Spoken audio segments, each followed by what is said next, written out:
நீலகிரி மாவட்டம் ஊட்டியில் தொடர்ந்து 3வது நாளாக கடும் உறை பனி பொழிவால் சுற்றுலா பயணிகள் மற்றும் பொதுமக்கள் வீடுகளிலேயே முடங்கி உள்ளனர். காட்சிகளை பார்க்கலாம்.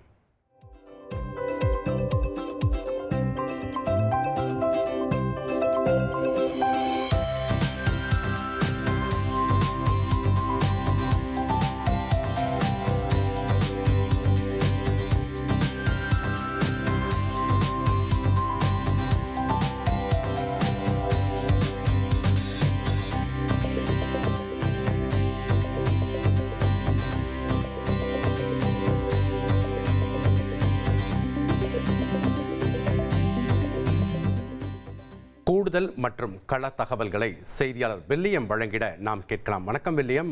காலையில் மணி 10:30 மணிக்கு மேலாகுது. இன்னும் உறைபனி நிலவி காணப்படுகிறது. இந்த உறைபனியால் மக்கள் என்ன மாதிரியான இன்னல்களை சந்திச்சு வராங்க? குறிப்பாக சுற்றுலா பயணிகளுடைய நிலை என்ன? அவங்க என்ன சொல்றாங்க? வணக்கம்.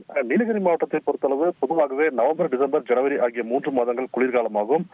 அந்த காலகட்டங்களில் நீர்ப்பனி பொழிவு தொடங்கி கடும் உறைபனி பொழிவு வரை இந்த 3 மாதத்தில் காலநிலை நிலவும். குறிப்பாக கடந்த 3 நாட்களாகவே உதகை மற்றும் அதன் சுற்று வட்டார பகுதிகளில் கடும் பொழிவு காணப்படுகிறது. காலை வேளையில் பசும் புல்வெளிகளில் அரை அங்குலத்திற்கு உறைபனி தற்பொழுது காணப்படுகிறது. இந்த கடும் உறைபனி பொழிவால் உதகை நகரத்தில் கடும் குளிர் நிலவுவதால் பொதுமக்களின் இயல்பு வாழ்க்கை கடுமையாக பாதிக்கப்பட்டுள்ளது. குறிப்பாக சுமார் 9 மணி முதல் 10 மணி வரையிலான காலகட்டங்களில் கூட உறைபனி பொழிவு காணப்படுவதால் இங்குள்ள பொதுமக்கள் மற்றும் அதிகாலை பணிக்கு செல்வோர் சுற்றுலா பயணிகளும் பாதிக்கப்பட்டுள்ளனர். தலைக்குந்தா, காந்தல், உதகை, அவலாஞ்சி உள்ளிட்ட பகுதிகளிலும் இந்த உறைபனி பொழிவு அதிகமாக காணப்படுகிறது. குறைந்தபட்ச வெப்பநிலையாக இன்று -1 டிகிரி செல்சியஸ் வரை இன்று வெப்பநிலை பதிவாகியுள்ளது. இனிவரும் காலகட்டத்தில் உறைபனியின் பொழிவு அதிகமாக இருக்கும் என்பதால் இந்த குளிரின் தாக்கம் அதிகமாக இருக்குமே என எதிர்பார்க்கப்படுகிறது.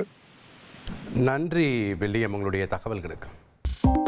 2.66 கோடிக்கும் அதிகமான மக்களின் உள்ளங்களை வென்ற தந்தி டிவியின் டிஜிட்டல் தளங்கள், 1.25 கோடி யூடியூப் சப்ஸ்கிரைபர்ஸ், 47 லட்சம் ஃபேஸ்புக் ஃபாலோவர்ஸ், 25 லட்சம் இன்ஸ்டாகிராம் ஃபாலோவர்ஸ், 23 லட்சம் எக்ஸ் ஃபாலோவர்ஸ், 11 லட்சம் தந்தி ஆப் டவுன்லோட்ஸ், 35 லட்சம் வெப்சைட் மந்த்லி ஆக்டிவ் யூசர்ஸ்.